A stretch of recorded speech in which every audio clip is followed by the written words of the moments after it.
เปลี่ยนเป็นอันกล้องอันโทรศัพท์เอาซะ มันจะมืดแล้วอันนั้นกล้องโกโปรถ้าถ่ายตอนแสงลายให้แจ้งอยู่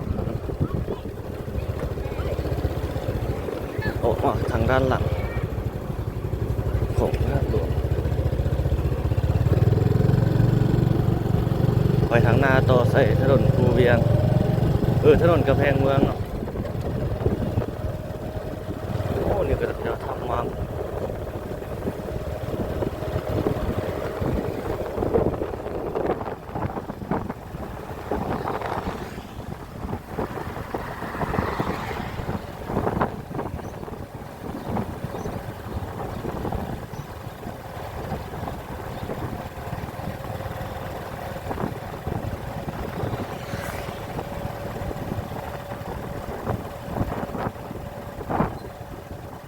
โอ้บอนเมื่อกี้เบื้องขวามือสังกะสีอ้อมมีโครงการใหญ่เลย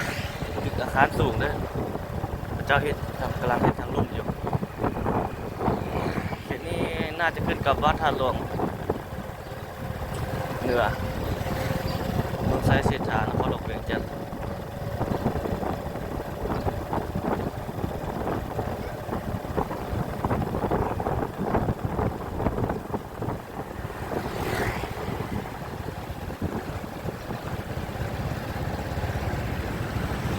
รถบนหลายเนาะ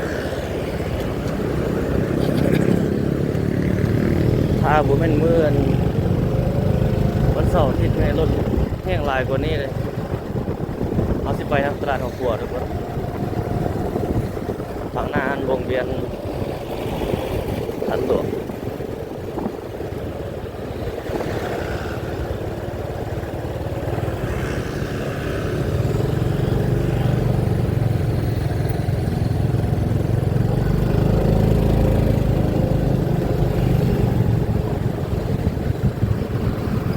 แรงอันนี้รถหลายอยู่ขนาดวันอาทิตย์ยังหลายปานนี้เนาะ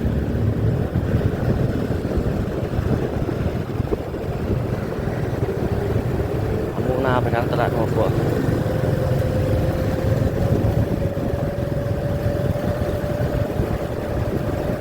ที่ปั๊มน้ำมันอยู่เบื้องหน้าก็มีอยู่มีคนมาใส่อยู่แต่ว่าบ่หลายบ่ได้เรียนคิวแล้วปกติแล้วสภาพน้ำมันอยู่บ้านเฮาแต่ว่าราคานี่ค่อนข้างสูงสมควร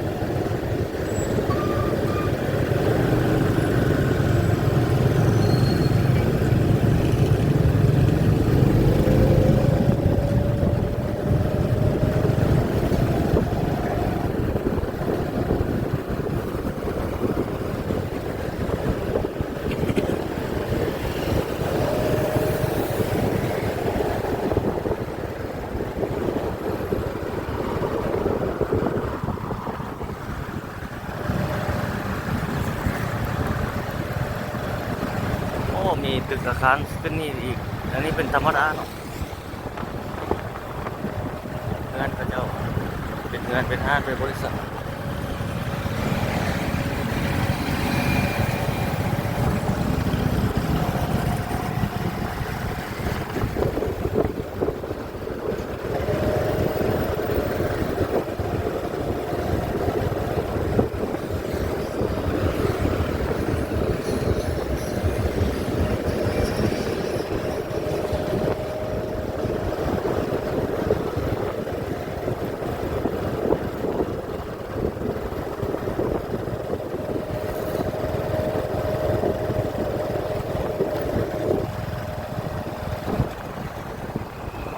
โอเครถท่านหลวงอันนี้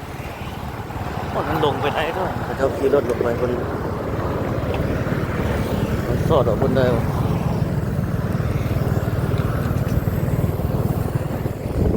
กลัวน้องเนียงเห็น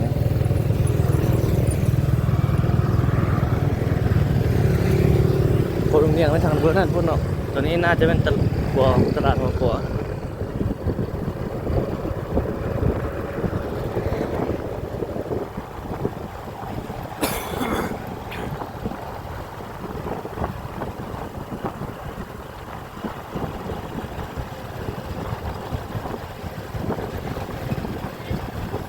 ตลาดหัวขัวทางเบื้องนั้นใหญ่อยู่ในตลาดนี้ก็ได้นะ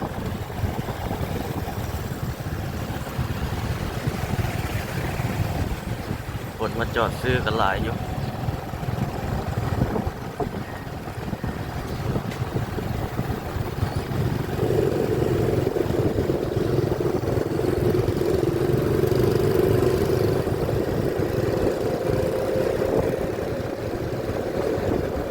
โอ้ยเจ้าขายเข้าเลย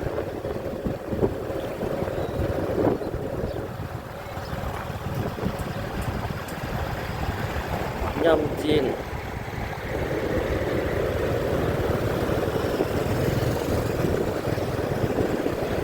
เน้นบรรยากาศสดเด้อทุกคนเลย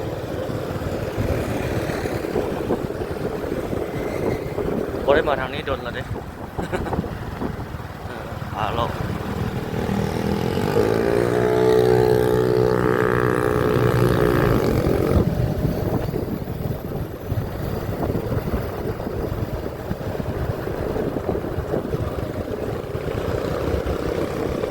ดูสาวน้อย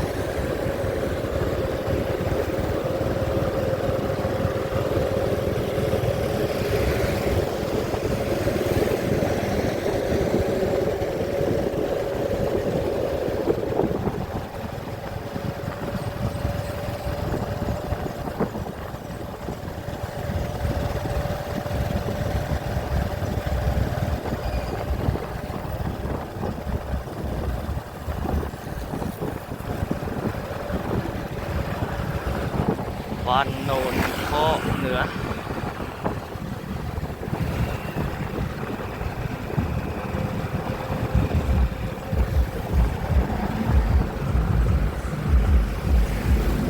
พระเจ้าเริ่มกินปีใหม่แล้ว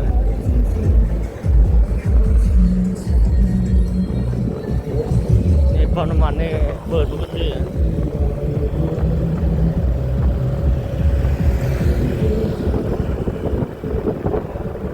โอ้ทางนี้ไปซอดใส่ๆเนาะลองเข้าไปเบิ่งกัน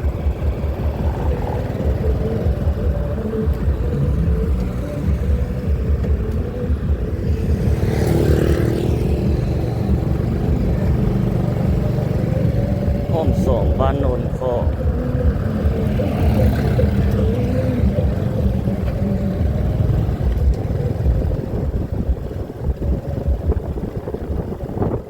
เบื้องนั้นจะเป็นบึงท่าหลวงทางห้องเข้ามาอยู่ทางนี้เป็นคลองน้ำเนาะบ้านเรือนอยู่เห็นนี่โอ้บักม่วงนี่ตั้งหลายเนาะเป็นช่วยๆนะดกดีผมมองนี่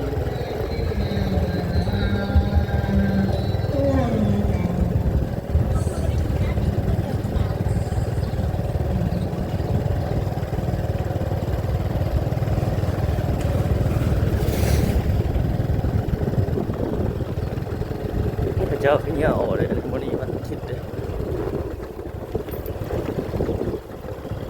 ทางนี้ยังลงไปพุ่น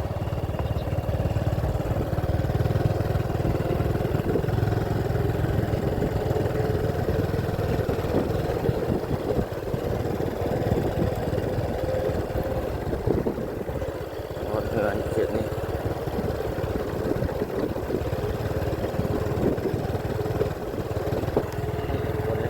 บรรยากาศสดเลยตลาดหัวครัวเชื่อมมาใส่บ้านเขตบ้านโนนข้อเนาะไว้เป็นโอ้ทางนี้เป็นเดินนี่เขาจะปรับดินใหม่นี่เจ้าเลื่อนไปเป็นเดินลงไปเดินกบฮะไปลุมโอ้พระเจ้าคูณทรายใส่หลายเนาะเดินกบนะ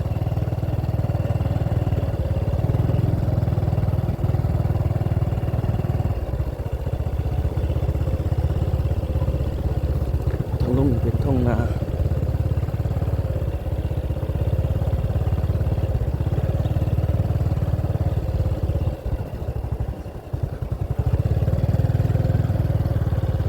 เจ้าขายดินตอนนี้กว้างเลยบนเมื่อกี้ดินคักอยู่แล้วนี่ทางไปตรงคนนี้แล้วเนี่ย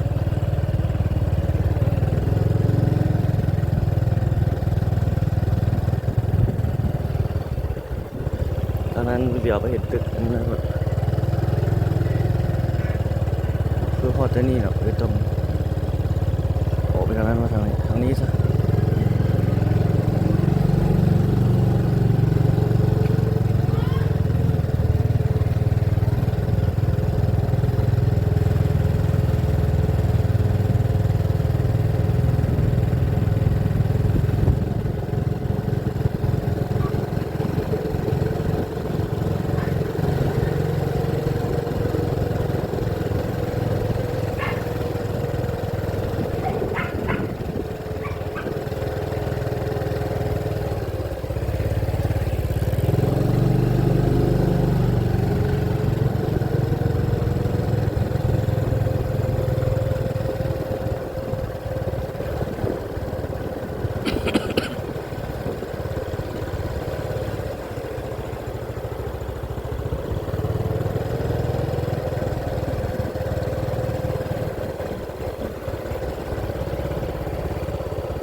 ดอกอันนี้คักดอกคูณ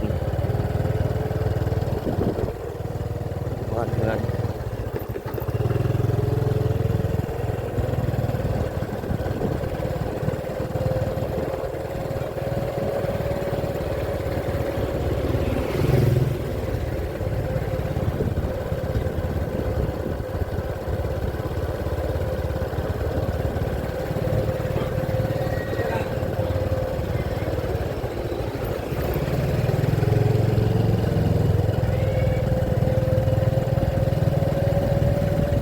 พอมาซอดใส่ทางใหญ่แล้วเบิ่ง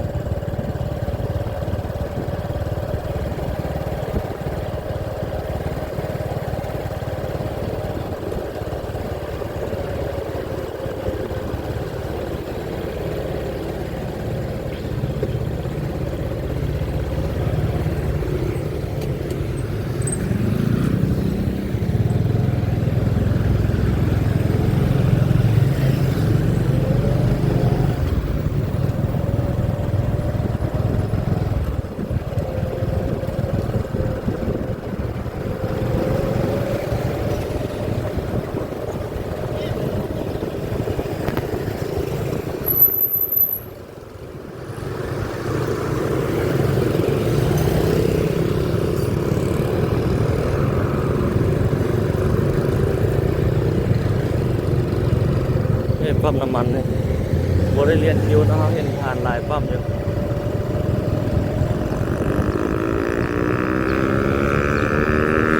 สาวน้อย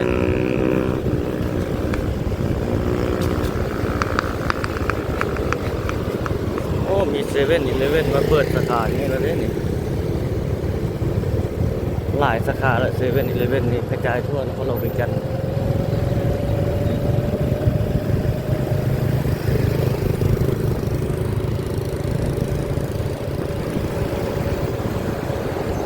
ตลาดสดโนนข้อ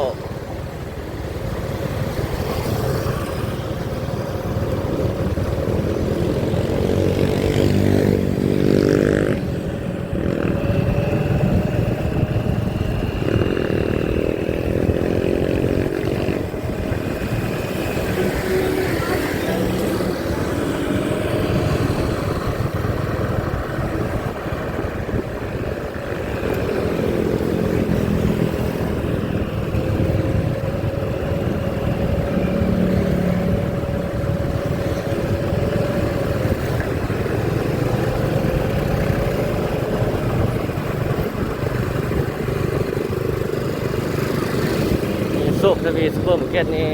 โอ้คนเข้าหลายครับของเราเฮาแบรนด์เราเฮาเอง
เขากินปีใหม่เ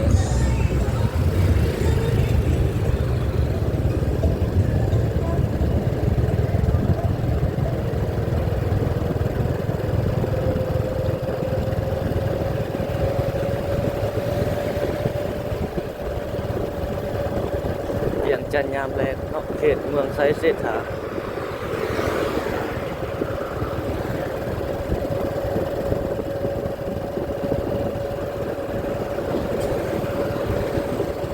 แถวนี้เขาจะมาเศร้าขายเครื่องขายของร้ายตามแกมทางเลยเป็นล็อกเป็นห้องรถเที่ยวหลายอยู่เส้นทางสายนี้ก็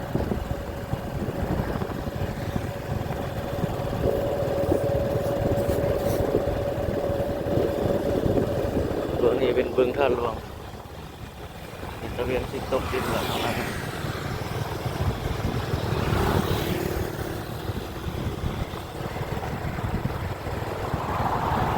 เมืองไซเศรษฐา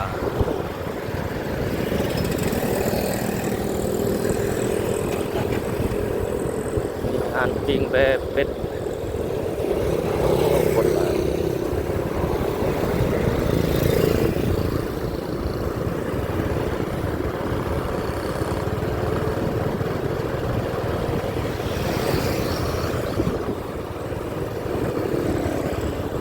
ขายที่ปาเต้ขายขนมเนาะ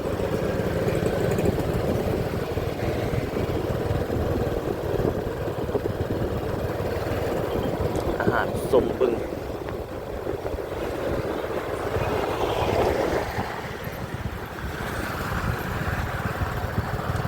โอ้แถวนั้นตะเวนกำลังสิตกดีดินเลยความบดีเลยงามบรรยากาศนั่นเป็นฮานขายเครื่องเจ้า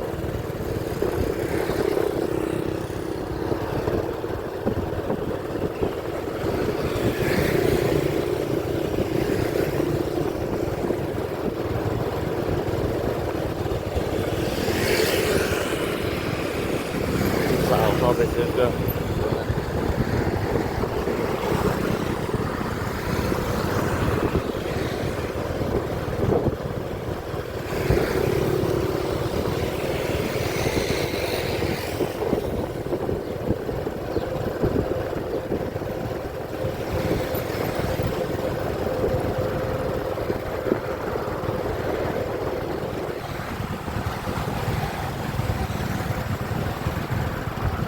หาเสื้อผอกเสื้อผ้านี่หลาย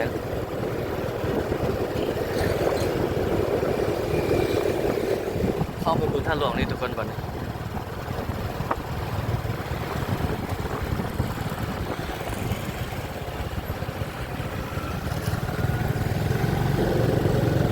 ี่เป็นบึงท่าหลวงท้องฟ้าสีคราม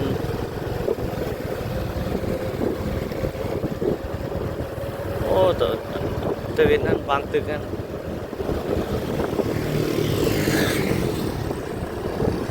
กำลังสิตกดินนะ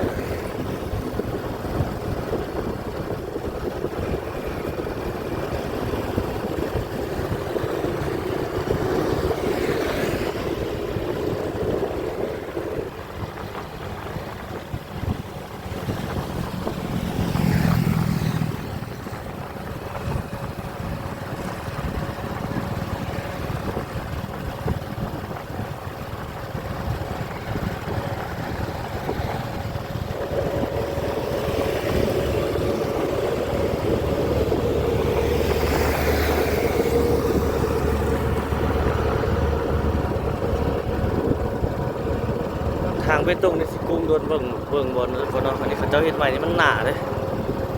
แต่ก่อนท่านลุกรถบรรทุกเที่ยวอย่างนี้เพิ่นน่าจะรับน้ำหนักให้มันหลายขึ้นเป็นบริษัทของคนจีนเขาเจ้านี่แหละเฮ็ดเป็นเขตเศรษฐกิจของเขาเจ้านี่เอาหน้ายังไปบ่ได้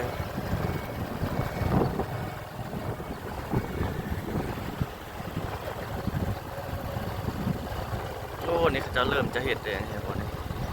เริ่มปูไปต้งแบบนั้น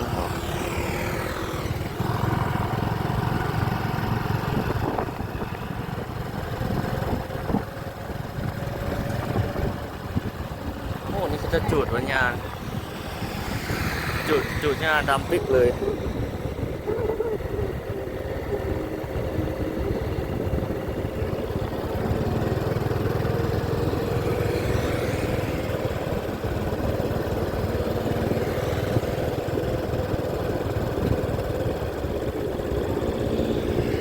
เข้ามาสู่เศรษฐกิจบึงท่าหลวงก่อน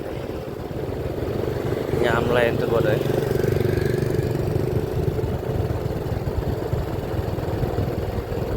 คนมาย่างมาเล่นนี่ร้ายตะแรงมา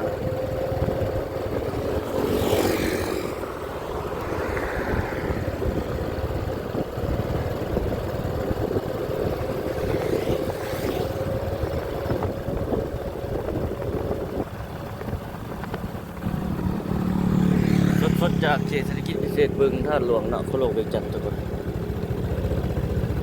มันเอาเกี่ยวไปทางเบื้องนั่ง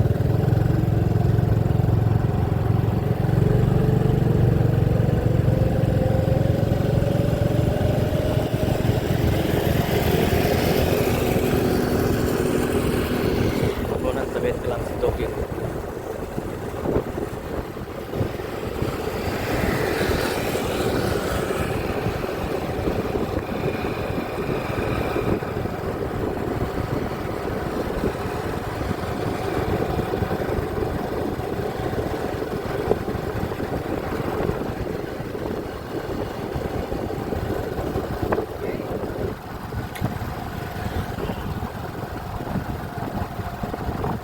ตะเวนกำลังสิตกแสงงามเลย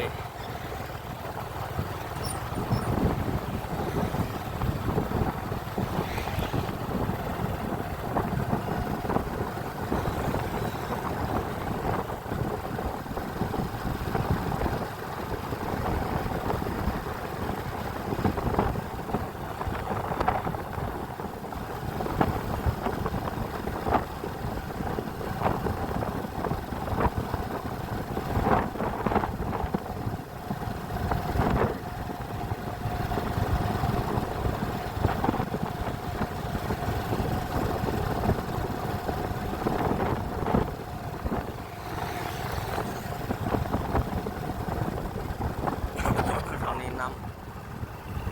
ำบึงท่าหลวงน้ำบึงท่าหลวง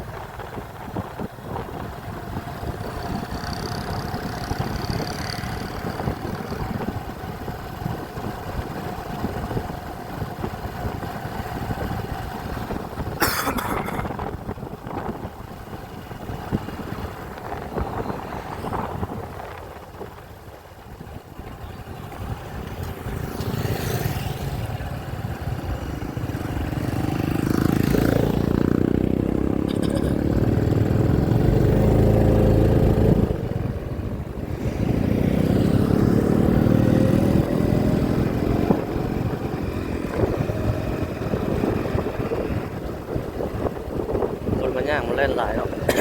บึงรถจอดเต็มเลย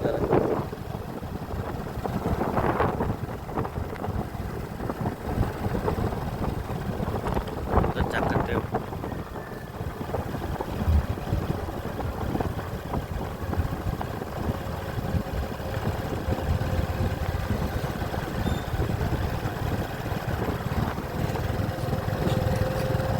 โอ้ตู่นี่คนใต้ไฟใส่เลยนะบอก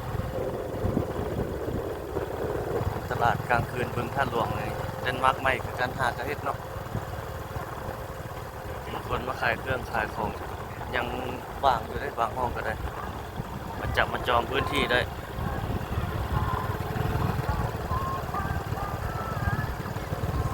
ตลาดกลางคืนบึงท่าหลวง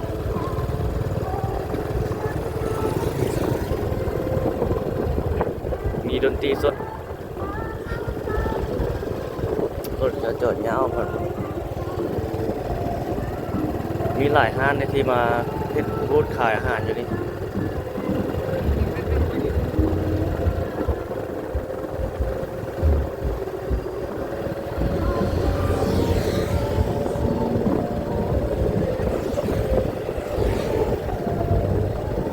โอ้คนหลายมาจุดนี้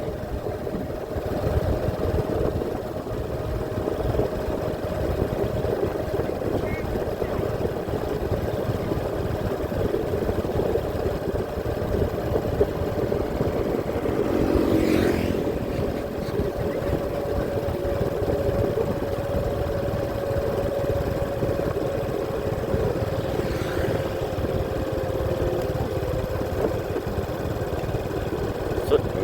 นี่ผ่านเข้าไปบ่ได้แล้วได้รถจะปีเอาทางนั้นหมดละ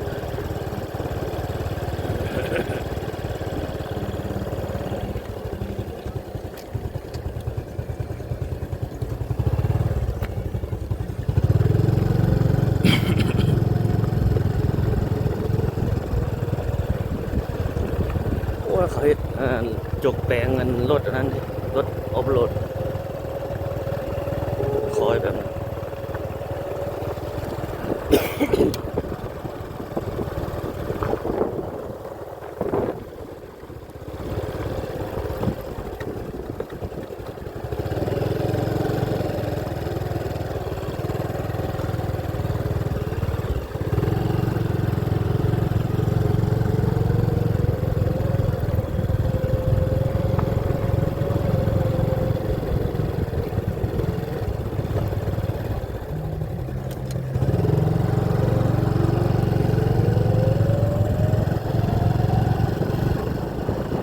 โอ้เนี่ยเขาจะจูดเนี่ยใหม่อันนี้บัดมันปุ่งมาในเขียวงามดีสุดเขียวอมทุ่มเลย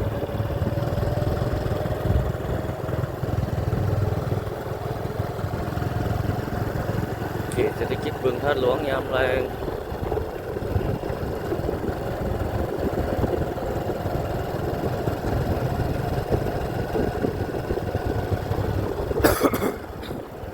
โอ้จุดใหม่ใต้ไฟงามเนาะบนเครื่องเล่นสไลเดอร์เขาเลย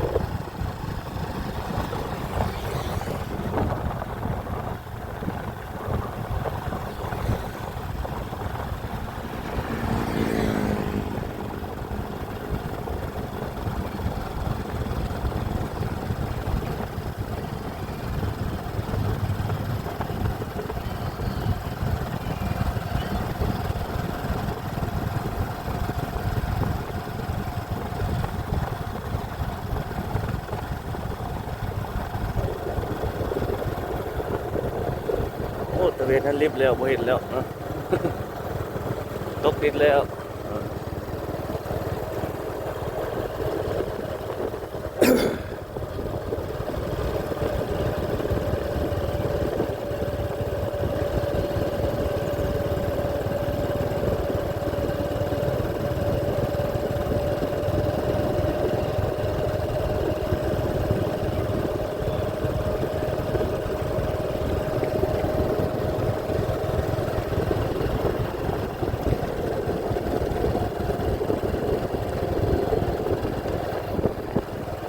เกี่ยวออกไปทางบ้านน้อยเชียงดาวบ่ทุกคนดังนั้นตอบแม่นบ้านน้อยเชียงดาวออกทางนั้นบ่เกี่ยวออกไปบ่อนเฮาเข้ามา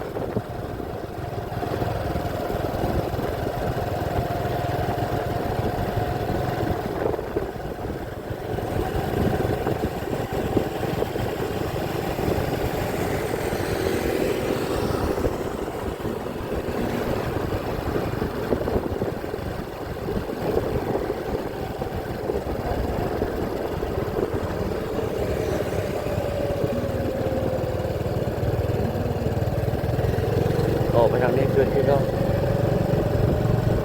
เกี่ยวไปทางนั้นบ่เกี่ยวขวาทางหน้าเอาฮะเบื้องนั้นตลาดบึงท่าหลวง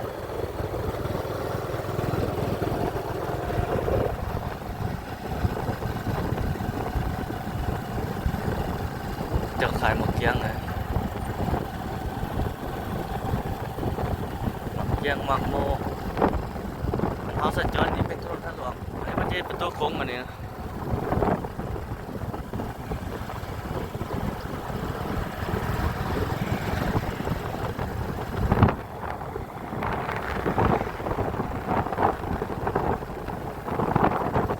โอ้วันนี้เขาได้หลายคลิปเนาะ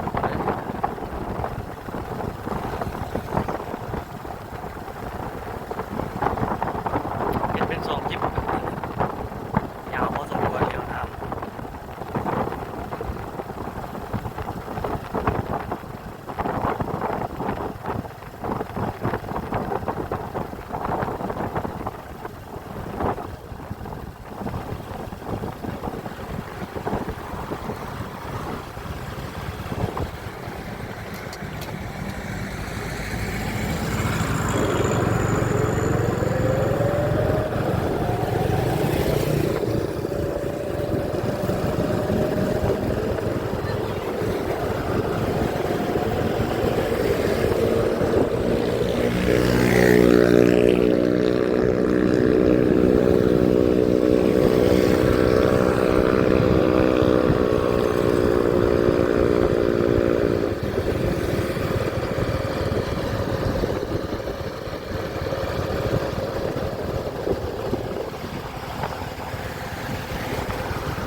เจ้าขายปิ้ง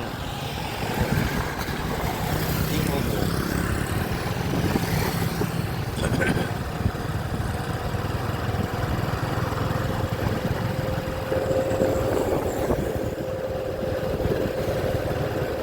ตัวนี้พูดว่าเป็นถนนซื่ออย่างเขาระบบบ่จื้อว่าเป็นถนนซื่อไหมครับมันจะไปซอดใส่เขตถนนท่าเรือ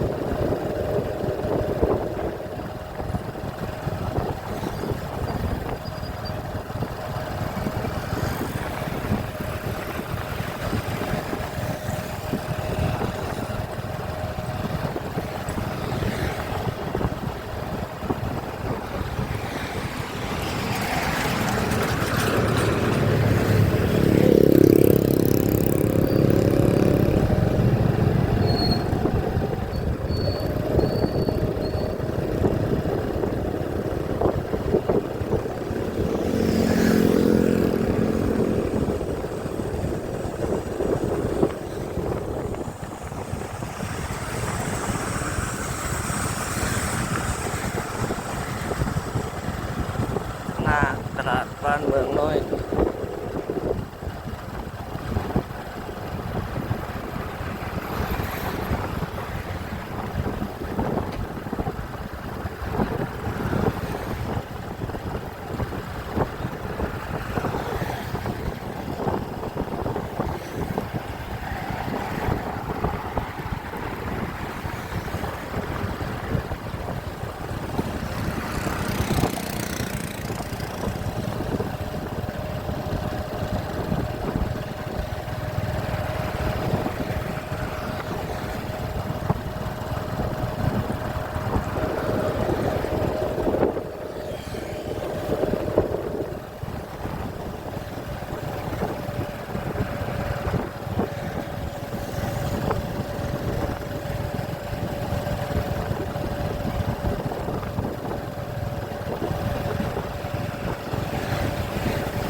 เป็นทานเนี่ยคนหลายสินดาดเนาะโอ้คนเต็ม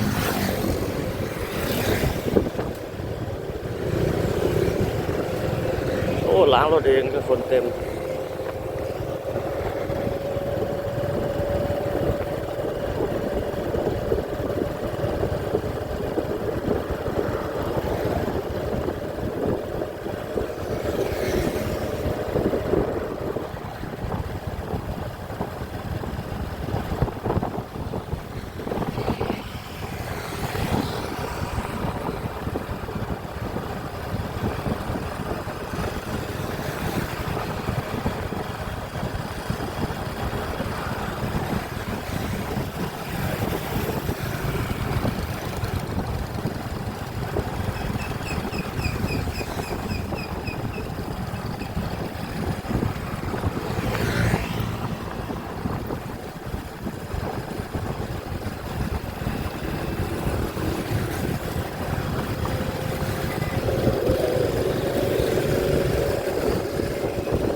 เป็นตลาดบ้านเมืองน้อย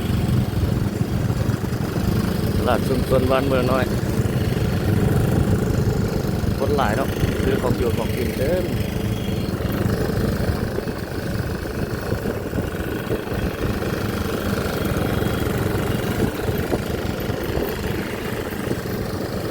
ปิ้ง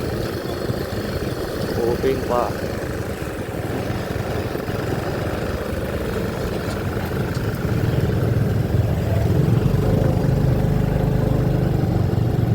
ยังไปพุ่นอีกต่อไปทางนี้แล้ว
ปั๊มน้ำมันนั้นมีอยู่นี่บ่ทุกคน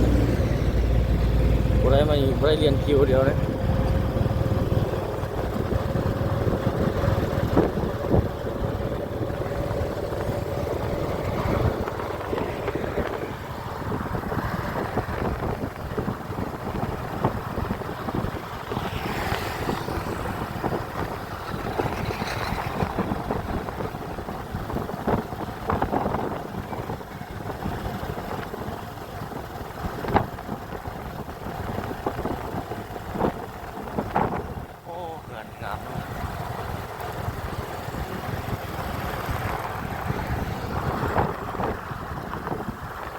เจ้าเฮ็ดสวนนึงเขตเศรษฐกิจบึงท่านหลวงเขตบึงท่านหลวงเขตเศรษฐกิจจะอยู่บนตึกสูงๆบน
จังเดี๋ยวนี้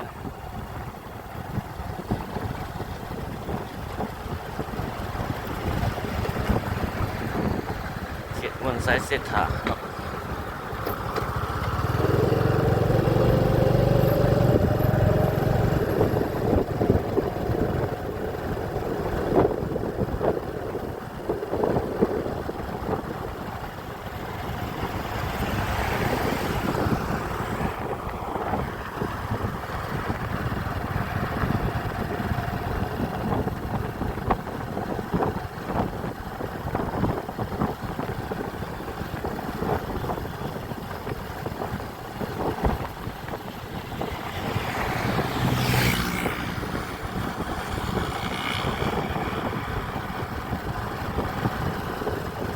แล่นไว้ขนาดรถจักร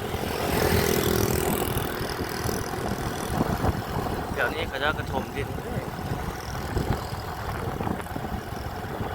เขตเฮาขี่รถจักรที่นี่แถวนี้เพราะว่าถือเป็นโครงการหรือบ่บ่แน่ใจคือกันหรือว่ามีแต่เขตทางนั้นพุ่นบ่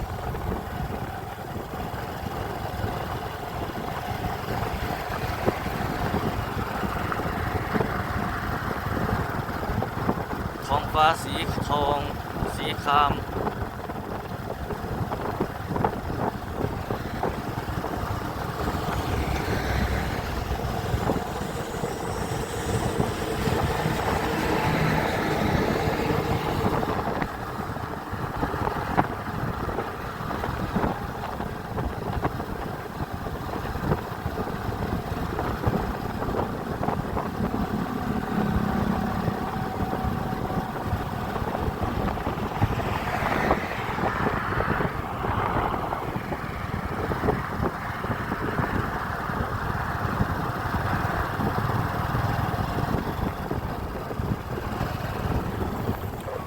ตึกอาคารสูงหลายอยู่ตึกอาคารบ่สูงหลายธรรมดาเสีย3-4ชั้น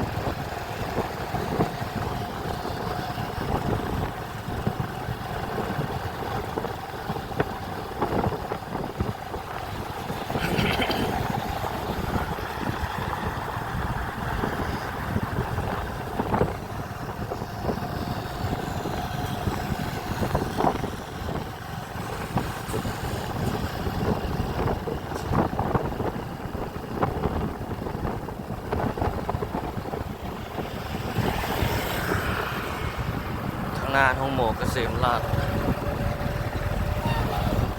จะเลี้ยวขวาครับ เจอใส่ถนนกำแพงเมืองหน่อย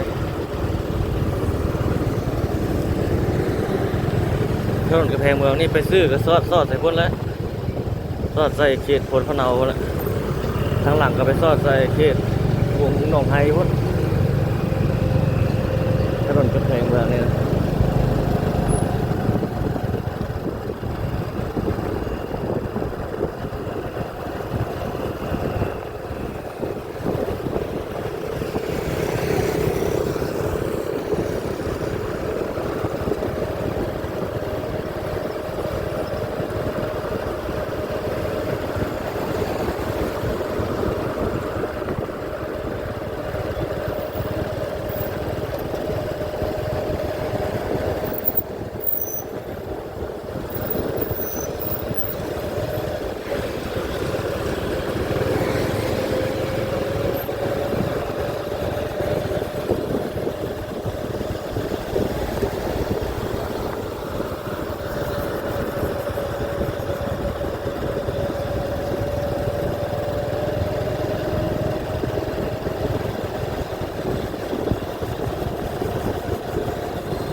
วันนาอาทิตย์เนาะรถก็จะโบราณพวกวันใด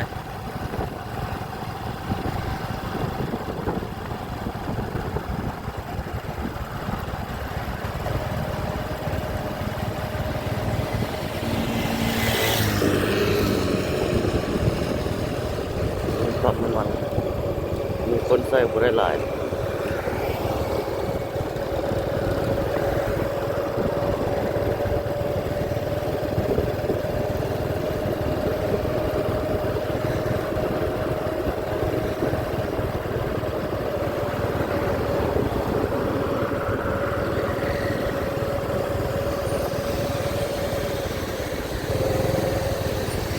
ผมก็เข้าที่เป็น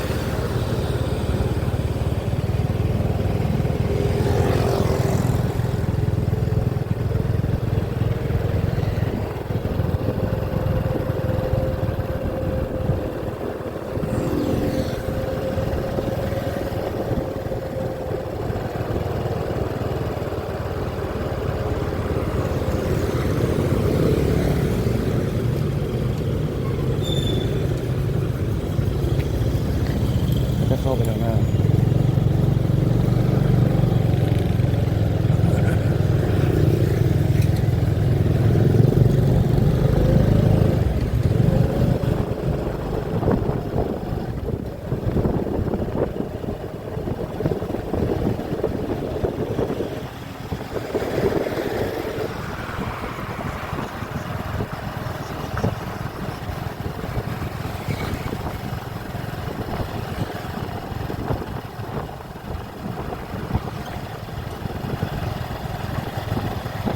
โอ้เสียงจักจั่นหลายเนาะเปลี่ยน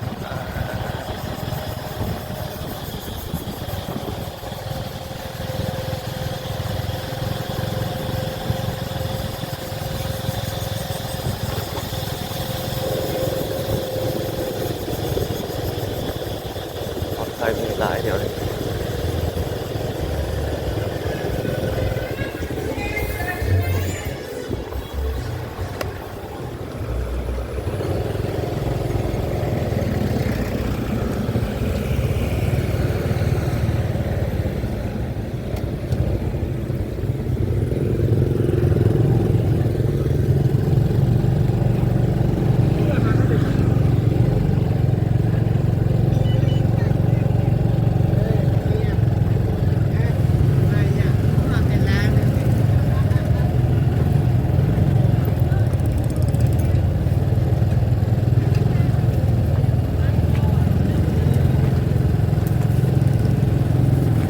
เขามาซื้อเนื้อยุ่เนื้อกินหลาย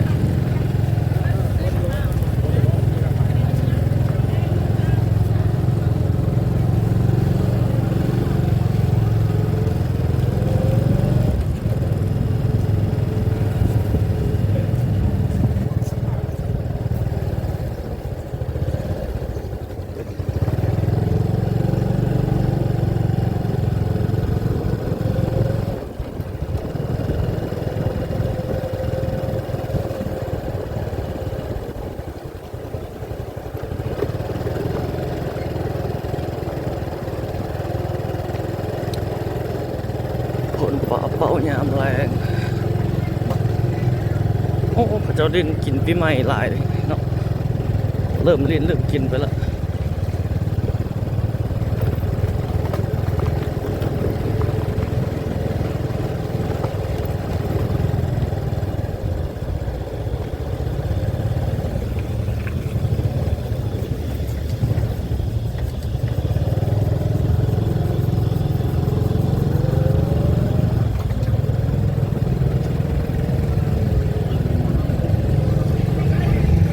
นี่ก็ลิ้นกินปีใหม่นี่ก็ได้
ยามแรงฝนเป้า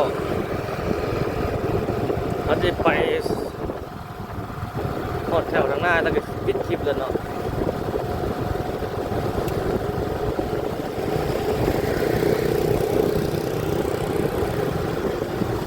โอ้50 นาทีเบิ่งยาวๆไปจนฮอดเขตแคมป์ของเลยเนาะทุกคน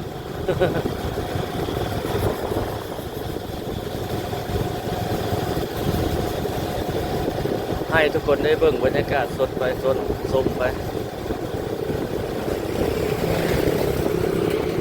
เบิ่งเรียวไทม์แบบบรรยากาศสดเนาะบ่ได้ตัดต่อเลยหลายบ่ได้ตัดต่อ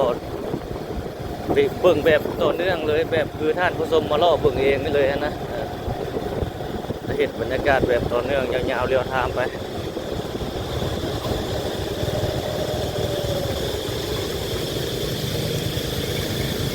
โอ้นานนั้นห้องหลายไว้จัด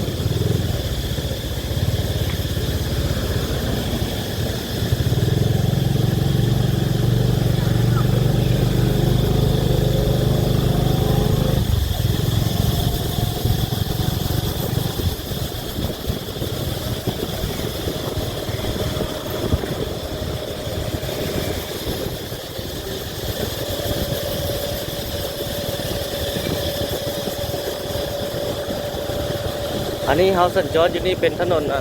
ลาวไทยทุกคนเดี๋ยวเฮาสิพาทุกท่านไปโลดโตใส่ถนน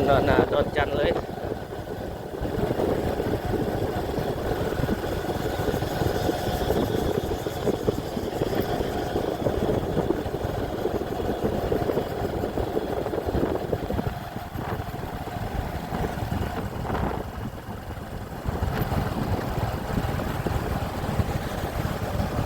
ยามแรงเวียงจันทร์มื้อวันอาทิตย์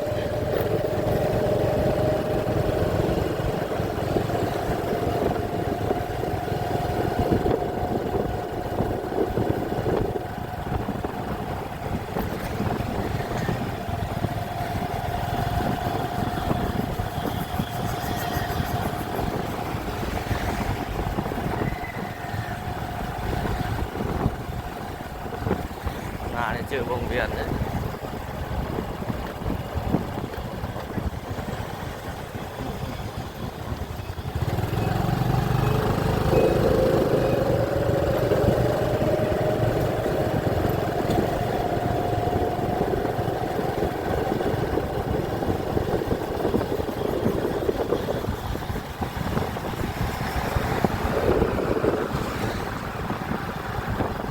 อ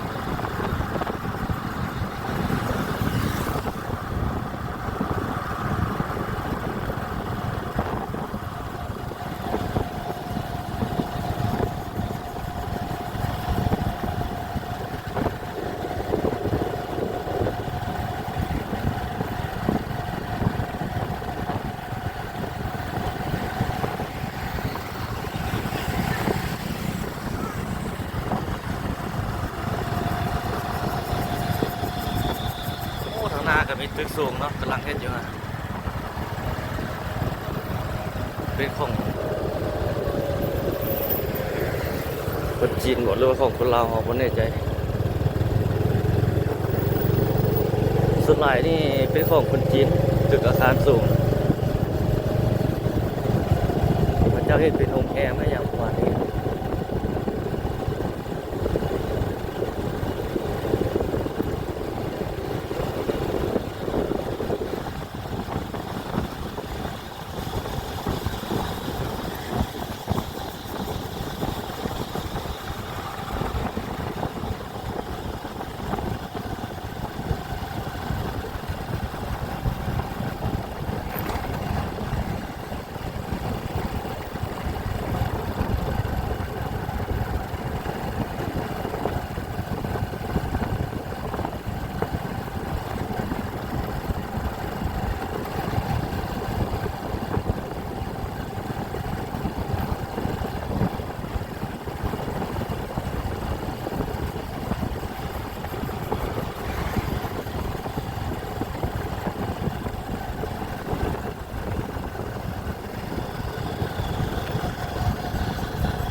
หน้าก็ซอดใส่ถนนอันนั้นละ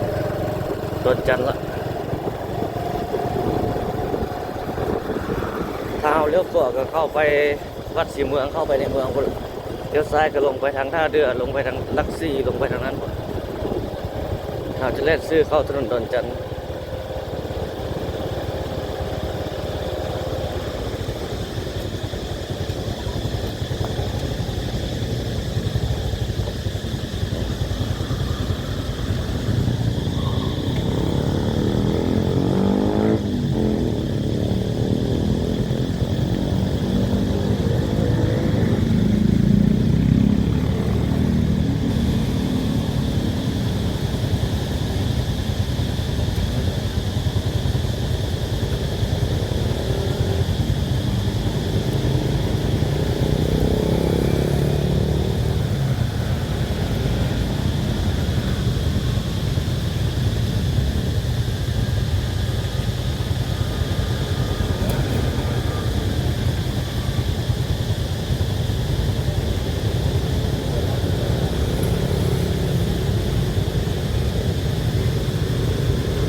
50 นาทีเลย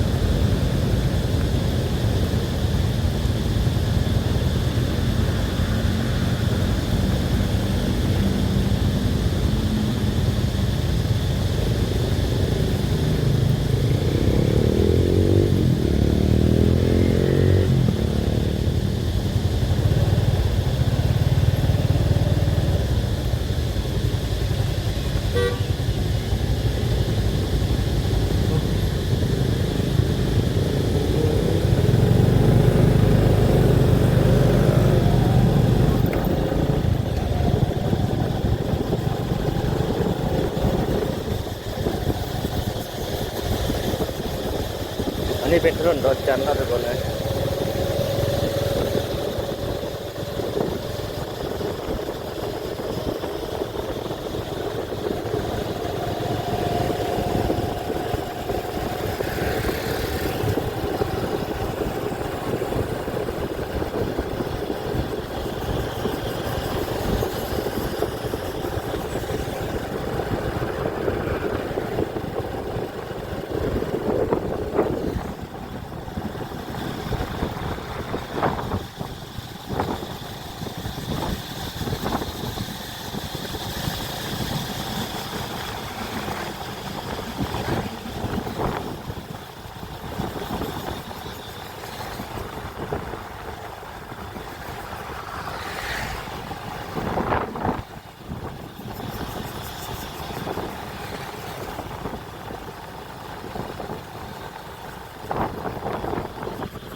าผมก็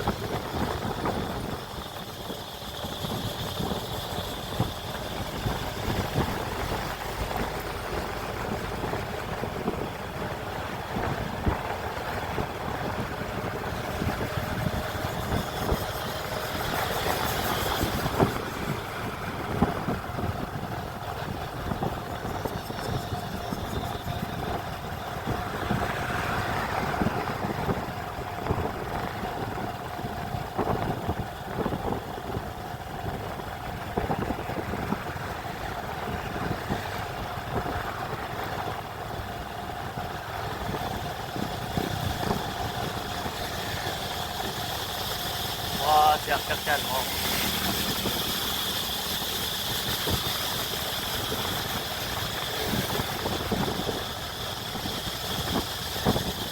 หลายเนาะแถวนี้จักจั่น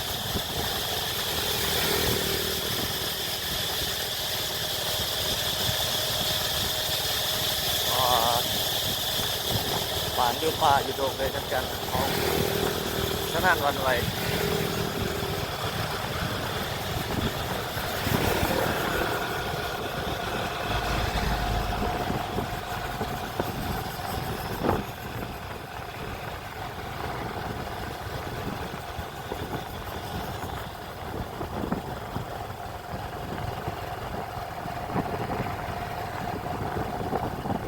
แมงพวกอะไร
เนี่ยก็จะเปิดร้าน